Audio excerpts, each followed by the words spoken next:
এরকম। হ্যাঁ, আসসালামু আলাইকুম। আজকে এমন একটা জায়গায় আসছি, সেটা মুন্না নিয়ে আসছে। মুন্না ক্যামেরার পিছনে আছে, আপনাদের সাথে ওকে পরিচয় করে দেবো। আপনারা ওকে এমনিতেই চিনেন, পরিচয় করার কিছুই নাই। কিন্তু এমন একটা জায়গায় আসছি, খুব সুন্দর পরিবেশ।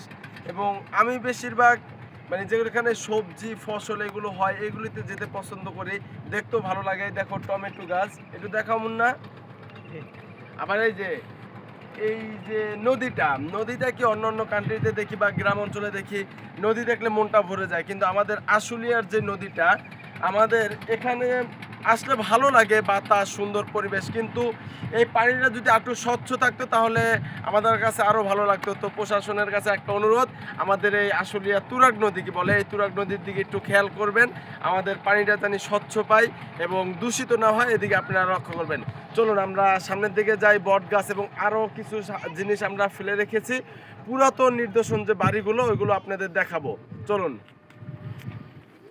মুন্না, আসো।